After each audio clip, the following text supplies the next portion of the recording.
प्रकृति के अनमोल खजाने में आप सबका हार्दिक स्वागत। आपके सामने ये एक पौधा है और ये इसके छोटे छोटे, ये देखो, ये इसके फूल है और इसमें से फल लगेंगे। इसको अच्छे से देखो। इसको अश्वगंधा कहते हैं, अश्वगंधा या आसकंद के नाम से जाना जाता है। ये आयुर्वेद के अंदर बहुत ही महत्वपूर्ण पौधा है और ये कई तरह की बीमारियों में, विशेष रूप से मर्दाना कमजोरी, रक्त से शोधन से संबंधित और अन्य कई विकारों के अंदर ये अश्वगंधा है जो बहुत ही उपयोगी है। यद्यपि आजकल है जो अश्वगंधा की खेती भी की जाती है और अश्वगंधा की जड़ों का विशेष रूप से उपयोग किया जाता है। जड़ों के अलावा ये तने और ये जितनी भी पत्तियां हैं ये भी काम आते हैं और इनको अश्वगंधा का पंचारिष्ट कहा जाता है। और पंचारिष्ट के अंदर अश्वगंधा के मतलब उपयोग के अंदर बिकती है और ये विशेष रूप से आयुर्वेद के फार्मेसी वाले हैं जो इस पंचारिष्ट को काम लेते हैं।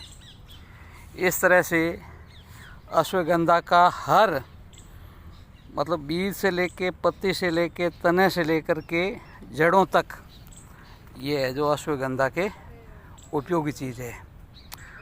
अश्वगंधा को यहाँ पे नागौर और बीकानेर के कुछ क्षेत्रों के अंदर है जो अश्वगंधा की खेती की जाती है और इसके अंदर खेती के अंदर इसका बहुत अच्छा मुनाफा है। ये इसकी जड़ें हैं जो 35 से 40 हज़ार रुपये क्विंटल और इससे ऊपर के भाव के अंदर भी बिकती है। और अपने खेतों में और कई जगह अश्वगंधा है जो खरपतवार के रूप में भी उगता है और इस अश्वगंधा के बीज है जो बहुत ही महीन होते हैं, छोटे होते हैं और ऐसे छोटे बीजों को पहले अंकुरित करना पड़ता है और अंकुरित करने के बाद में है जो इसकी खेती की जाती है। तो अश्वगंधा है जो बहुत ही महत्वपूर्ण औषधियों में से एक है।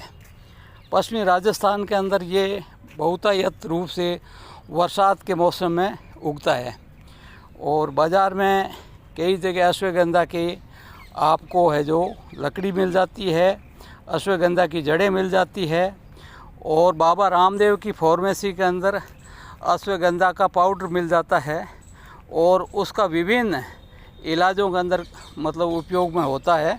उस अश्वगंधा के पाउडर को दूध के अंदर लेना होता है जो मानसिक और शारीरिक दोनों कमजोरियों के अंदर है जो उपयोगी है। इस तरह से ये अश्वगंधा बहुत ही महत्वपूर्ण औषधियों में से एक है और इसकी आप पहचान कर लीजिए। और इस तरह से अश्वगंधा की खेती से है जो आप अच्छा मुनाफा कमा सकते हैं। इस तरह से ये अश्वगंधा एक महत्वपूर्ण आयुर्वेदिक औषधियों में से एक है। इसलिए पश्चिमी राजस्थान के अंदर विशेष रूप से किसान भाई अपने मेढ़ों के अंदर और खेत के अंदर अश्वगंधा की खेती कर सकते हैं।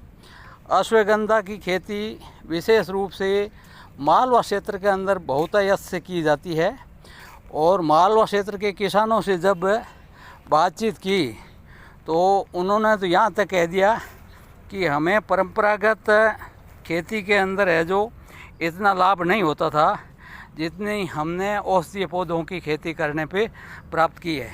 तो इस तरह से अश्वगंधा अपने पश्चिमी राजस्थान में उगने वाली एक वनस्पति है और इस वनस्पति की खेती की जा सकती है। अश्वगंधा का हर अवशेष है जो औषधि है। इसकी जड़ें विशेष रूप से है जो महत्वपूर्ण है। जड़ें हल्की मतलब यूँ तो भूरे कलर की होती है परंतु इसका पाउडर है जो हल्के गुलाबी रंग का होता है।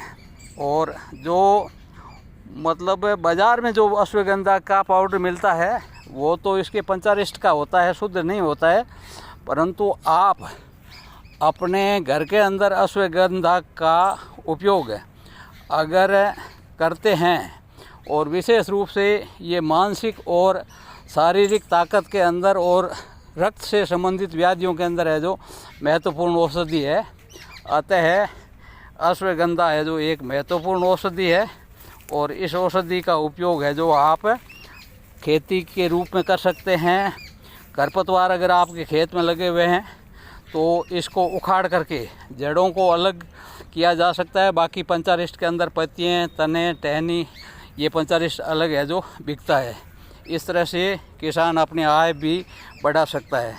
आज के इस एपिसोड के अंदर अश्वगंधा के बारे में जानकारी दी है। अगले एपिसोड के अंदर है जो कल आपको दूसरी मरुस्थल में उगने वाली वनस्पति और विशेष रूप से औषधि वनस्पति की जानकारी देंगे। धन्यवाद।